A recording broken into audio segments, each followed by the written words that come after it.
चलिए फ्रेंड्स, सुनते हैं आज का अपना वीडियो। आज के इस वीडियो में बताने वाला हूं कक्षा 10वीं का, जो कि आपका आज ही पेपर हुआ था, तो उसका संपूर्ण सॉल्यूशन बताने वाला हूं। इसलिए अंत तक वीडियो को जरूर देख लेना और अपने सभी आंसर्स यानी कि चेक कर लीजिएगा। जितने भी आपने सही किए हैं और जितने आपने गलत किए हैं तो वो सभी आप देख लीजिएगा। इस वीडियो के माध्यम से आपको कंप्लीट सॉल्यूशन बताने वाला हूँ, जिसमें कि आपको टाइम 3 घंटे का प्रोवाइड किया गया था। मैक्सिमम मार्क आपको पता होना चाहिए कि 80 मार्क्स का आपका पेपर था। तो अंत तक देख लीजिएगा। सभी क्वेश्चन में आपको सॉल्यूशन करा रहा हूँ। ये आपका हाई स्कूल मुख्य परीक्षा वर्ष 2022 की है, यानी कि 18 फरवरी यानी कि आज ही का यह पेपर सॉल्यूशन करा रहा हूं।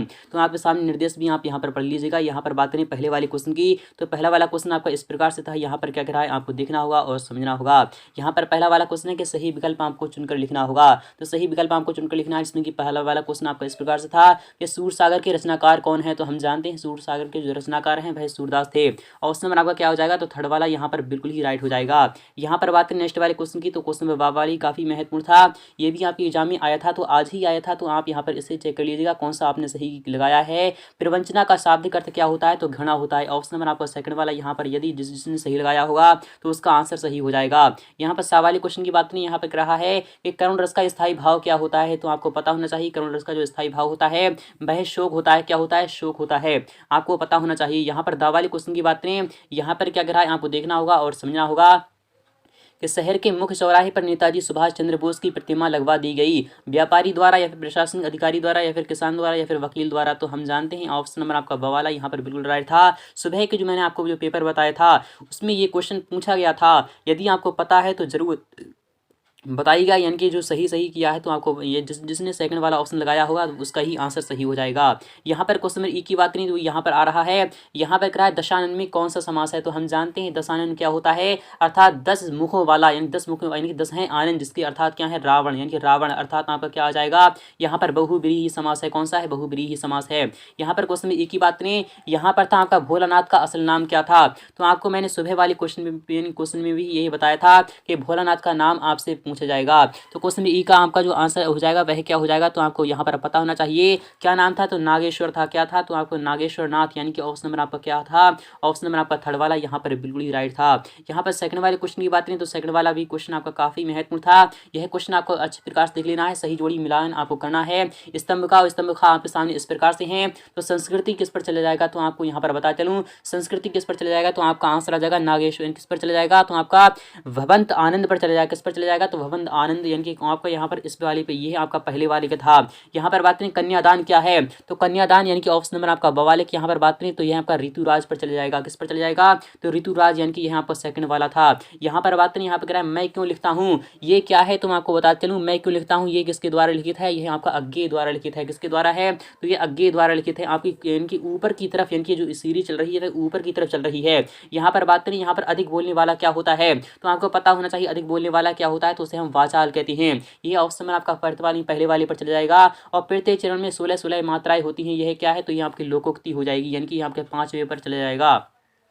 और यहाँ पर कह रहा है नाच न जाने आंगन टेढ़ा, ये क्या है, तो आपको बताते चलूँ नाक नहीं। यहाँ पर क्या कह रहा है, सॉरी दोस्तों मैंने आपको बता दिया है प्रत्येक चरण में कितनी कितनी मात्राएं होती हैं, 16 मात्राएं होती हैं। यह क्या है, तो ये आपका चौपाई छंद है, अर्थात पांचवा वाला जो आपका हो जाएगा वह कौन सा हो जाएगा, तो पांचवा वाला जो आपका आंसर होगा तो वह कौन सा होगा, मैं आपको यहाँ पर बता चलूँ पांचवा वाला जो आपका होगा वह चौपाई छंद होगा। क्या होगा, तो चौपाई छंद जो आपका होगा वह पांचवा वाला होगा। और नाच न जाने आंगन टेढ़ा यह क्या है, तो यहाँ पर लोकोक्ति हो जाएगी, यहाँ पर छठे वाले का हो जाएगा। तो आई होप आपको समझ में आ रहा होगा। नेक्स्ट की बात नहीं, थर्ड वाले की बात नहीं, ये भी यहाँ पर काफी महत्वपूर्ण यहाँ पर यह पूछा गया था कि सत्य असत्य आपको बताना था। यहाँ पर पहला वाला क्वेश्चन है कि सूरदास वल्लभाचार्य जी के शिष्य थे, क्या यह सत्य है या फिर असत्य है।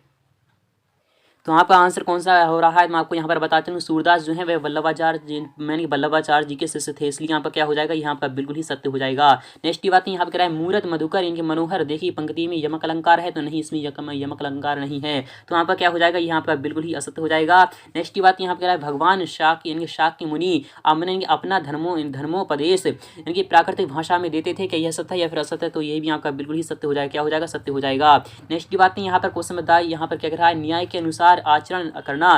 न्यायशीलता है कि यह सत्य है या फिर असत्य है, तो क्वेश्चन नंबर द जो आपका होगा ये आपका बिल्कुल ही सत्य हो जाएगा। क्या हो जाएगा? सत्य हो जाएगा। यहाँ पर बात करें मृदंग एक तरह का वाद्य यंत्र है कि यह सत्य है या फिर असत्य है, तो आपको यहाँ पर बताते हूँ यह क्या है। तो मृदंग एक जो है वह क्या वाद्य तरह का एक वाद्य यंत्र है या फिर क्या है, तो आपको बताते हूँ। यह आपको बताना होगा। यहाँ पर कह रहा है यहाँ पर कह रहा है एलिजाबेथ यानी द्वितीय जापान की राजनी है कि यह सत्य है, तो आपको यह भी राइट हो जाएगा। तो आई होप आपको समझ में आ रहा होगा। यहाँ पर क्वेश्चन 4 की बात करें तो वो भी काफी महत्वपूर्ण था। इस प्रकार से आपका पूछा गया था।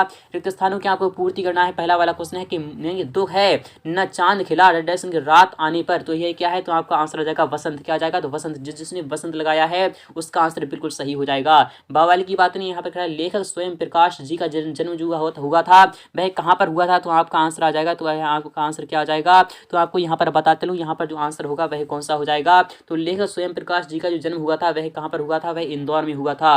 नेक्स्ट की बात यहाँ पर कह रहा है फादर कामिल बुल्के की जन्मभूमि थी कहाँ थी, तो भारत या फिर बेल्जियम, तो आपको इसका आंसर कौन सा आना चाहिए। तो जो आपने बताया, जो आपने लगाया है वही आपका आंसर होना चाहिए। इनके फादर इनके कामिल मुल्क की जन्मभूमि थी क्यों कहाँ थी, तो आपको यहाँ पर बता चलूँ यहाँ पर बेल्जियम या फिर भारत, तो आपका आंसर आ जाएगा पहला वाला। नेक्स्ट की बात ने लेखिका मन्नू भंडारी का जन्म गांव में हुआ था, रामपुरा या फिर भनपुरा, तो आपका आंसर क्या आ जाएगा। तो आपको यहाँ पर बता चलूँ इसका जो आंसर होगा वह कौन सा होगा, तो आपको पता होना चाहिए। यहाँ पर आपका क्या आंसर आ जाएगा, तो भानपुरा आ जाएगा। नेक्स्ट की बात ने नेक्स्ट बार क्या कह रहा है 16 छतों वाला घर रचना की है किसने, कमलेश्वर ने या फिर शिव पूजन सहाय ने, तो सेकंड वाला आ जाएगा। यहाँ पर बात करें समाज कितने प्रकार के होती हैं, तो समाज 6 प्रकार के होती हैं। और 16 छंद में कितने चरण होते हैं, तो 16 छंद में 4 चरण होते हैं। कितने चरण होते हैं, तो 4 चरण होते हैं। यही आपका आंसर था। 5वें क्वेश्चन की बातें यहाँ पर इस प्रकार से पूछा गया था। एक वाक्य में उत्तर आपको लिखना थे। पहला वाला क्वेश्चन है कि भगवान शंकर का धनुष जो है वह किसने तोड़ा था, तो वह तोड़ा था राम ने। किसने तोड़ा था, तो राम ने तोड़ा था। और कवि के अनुसार किस ऋतु की आभा इनके अट नहीं रही है, तो आपका आंसर क्या आ जाएगा, तो आपका आंसर आ जाएगा वसंत। क्या आ जाएगा, तो आपको सिंपली यहाँ पर वसंत लिख देना है। क्या लिख देना है, आपको यहाँ पर सिंपली वसंत लिख देना है। नेक्स्ट की बात नहीं उपमा अलंकार के कितने अंग होते हैं, तो आपको बताते हैं उपमा अलंकार के कितने अंग होते हैं, तो 4 अंग होते हैं। और खूब लड़ी मर्दानी वह तो झांसी वाली रानी थी में कौन सा रस है, यहाँ पर कौन सा रस है, तो आपको यहाँ पर बता चलूँ यहाँ पर कौन सा रस है, तो सभ्यता और संस्कृति। क्या है, तो सभ्यता और संस्कृति क्या है, आपको सिंपली यहाँ पर सभ्यता और संस्कृति लिख देना है। क्या लिख देना है, सभ्यता और संस्कृति लिख देना है। तो वही यानी सभ्यता और संस्कृति आपका आंसर हो जाएगा। जो शब्द सबसे कम समझ में आते हैं और जिनका उपयोग इनके होता है और सबसे अधिक उन्हें क्या कहते हैं, तो आपका आंसर क्या आ जाएगा, तो आपको आंसर सिंपली यहाँ पर क्या आंसर आ जाना चाहिए, तो आपको बताना होगा सभ्यता। यहाँ पर इसका ही आंसर क्या हो जाएगा, सभ्यता और इनकी क्या आ जाएगा।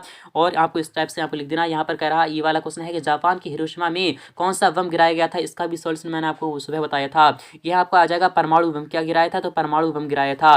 नेक्स्ट बात नहीं अब चला जाए किस प्रकार का वाक्य है, अब चला जाए किस प्रकार का वाक्य है, तो आपको बता चलूँ यहाँ पर क्या है, तो यह आपका हो जाएगा भाववाच्य वाक्य है। क्या है, तो आपको सिंपली यहाँ पर भाववाच्य लिखना था। जिसने भाववाच्य लिखा होगा तो यह आपका बिल्कुल ही राइट हो जाएगा। नेक्स्ट की बात नहीं यहाँ पर छठा वाला क्वेश्चन इस प्रकार से था, तो आप यहाँ पर देख सकते हैं। नेक्स्ट पार्ट में इसका भी सॉल्यूशन मैं आपको बहुत जल्द प्रोवाइड करा दूंगा। तो मिलते हैं नेक्स्ट पार्ट में, तब तक के लिए thank you, tata bye bye.